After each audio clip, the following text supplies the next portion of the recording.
If you had the ability to time travel and meet a scientist in the past, who would that be and why? I think in retrospect, if there is one person, then it would be Einstein.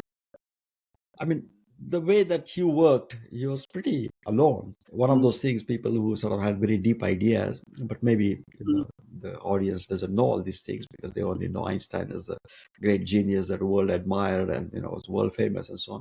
He was quite a good student, very good student. In fact, all his I see his transcripts from his masters and all the mhm, courses. It was sehr good, which is very good in the highest grade, basically in almost everything. So this mhm. misconception that Einstein was a poor student is completely wrong. But then he Oh. had real difficulty in finding Mm, academic position after his PhD. It was very mm, moving because there was I mean, he was basically depressed because he was unemployed and he really wanted to do physics, and that's it. And mm, so it's very moving that his father actually wrote a letter to one mhm. of the physical Yeah, chemists. You probably know about that, yeah. yeah. Also, I think his name was Oswald, and saying that my son is really desperately wants to do physics and so on. And his father was not a scientist, so but Mm, he's very depressed, and please give him a chance, etc. But that didn't happen. Uh, mm. and in spite of that, Einstein, uh, continued, and then finally got this position in the patent uh, uh, Office, yeah. patent office. And then he used to work in the evenings. And then I'm Mm, giving a long introduction because just to say why it is that I feel like meeting with Einstein would be interesting and what questions one can ask him. So this is a mm, background material. And so while working in this patent office, he had already done his 1905 papers on special relativity, and then mm, Brownian motion, which basically proved the atomic structure of matter, and then yeah. and photoelectric effect. So all three papers were out there, and yet he didn't have an academic job, right? So it's Mm, sort of wonderful to sort of be able to watch him and see how he functioned in spite of all such total injustice in many ways, right? mm, And then finally, uh, when he did get recognition, it came very fast. Uh, mm, but then it didn't go to his head. He still continued to work very much. mm, For example, uh, from 1908 to 1915, he worked on general relativity and intensely. And again, more or less, nobody thought that this was useful.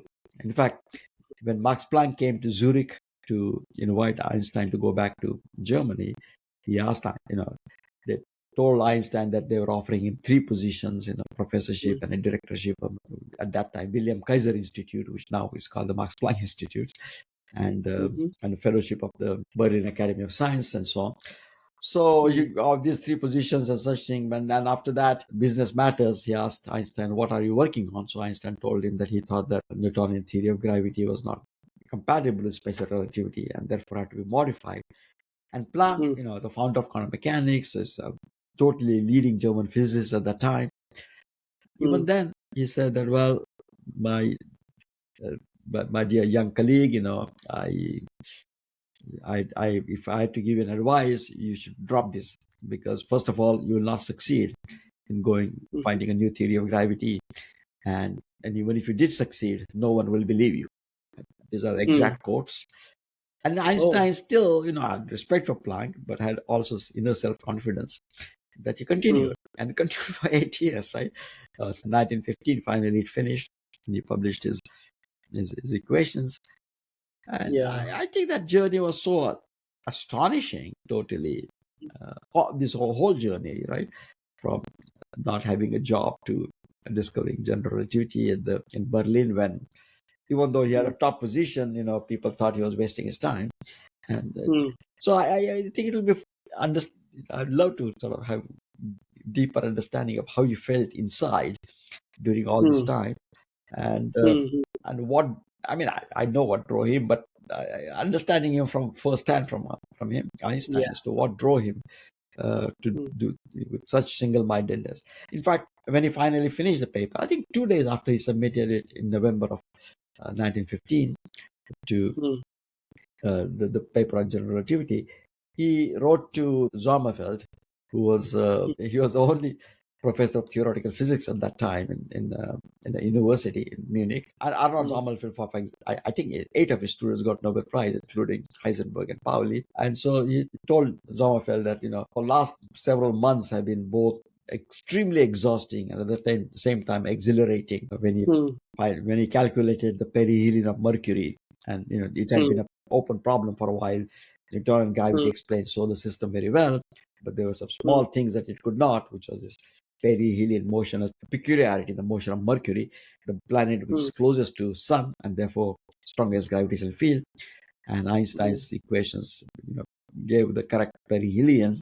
And so he was very excited about it. But I can just imagine, what it must. I mean, just talking about this, for example, with Einstein would be great.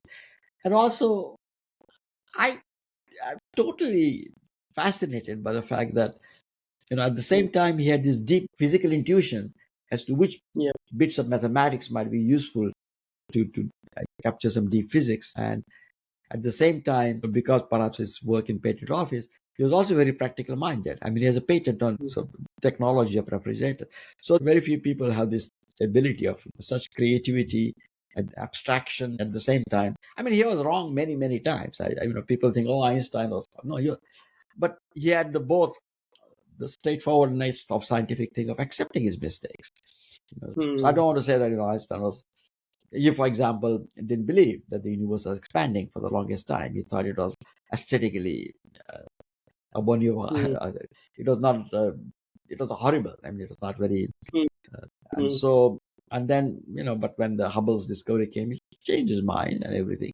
So Yeah. yeah, he was not sort of stuck in his ego as some of the people, Yeah. later people were. So all those Mm. things about how his mind functioned, it would be very, very good to understand. It's a long answer, but I think Einstein is such a fascinating person that your audience would Absolutely. like to know these stories. They may not know about. They only know romanticized stories about Einstein, but the real life of Yeah. Einstein was not. It was never easy. I mean, even in later his life, he was a pacifist, and yet he is the one who, in some sense, signed the letter to create the atomic bomb. He was a Mm, Jewish of origin, and mm, yet, when Israel actually became independent, people may not know it, but they mm, offered him to be the first president of Israel. He mm, was wise enough to turn it down because he knew that he was not a politician. He didn't want to do that something. mm, mm, So many times he said, "Well, in Germany, I'm considered to be a, you know, totally during the Nazi era, Jewish outcast, and mm. so he belonged nowhere, so to say, right? I mean, so he didn't belong to Germany. He didn't belong to. So it was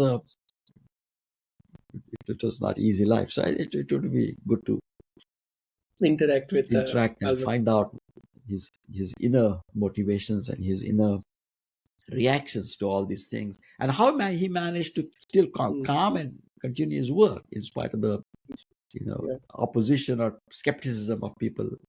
Later in his Mm, life, people were very skeptical about his work in unified field theory. mm,